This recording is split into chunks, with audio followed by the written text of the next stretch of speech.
2 Coríntios 11:14 nos diz assim: e não é maravilha, porque até o próprio Satanás se transfigura em anjo de luz.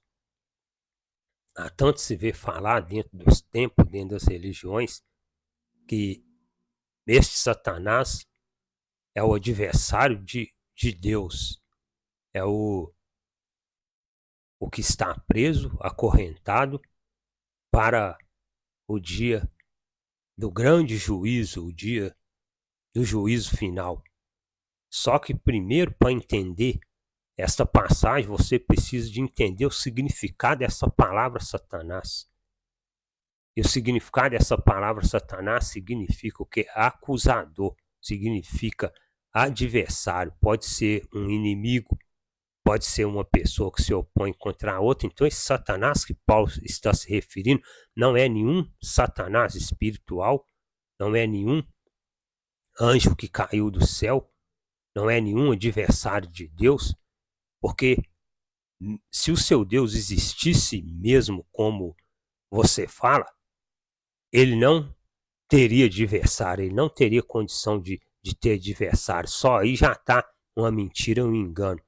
Só que o Satanás, que Paulo está se referindo aqui, que pode se transformar em anjo de luz, é uma pessoa. Mas como assim uma pessoa? Ele está falando que pode se transformar em anjo de luz, só que a palavra anjo dentro da Bíblia significa o que? Mensageiro, é também uma pessoa, um homem.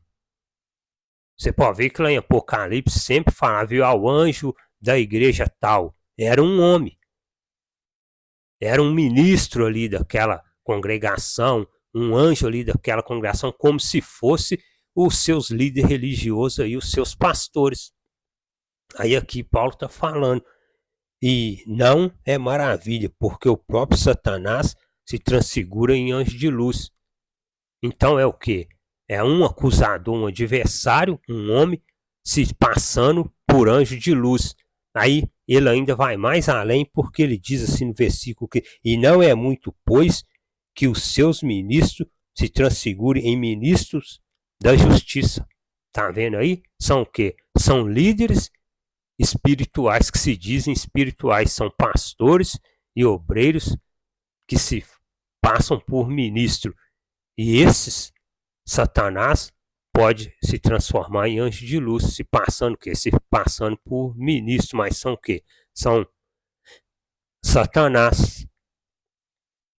São o que? Acusador, pode ser um inimigo ou pode ser até mesmo um adversário. Então Satanás que Paulo se refere aqui não passa de um ser humano, de uma pessoa.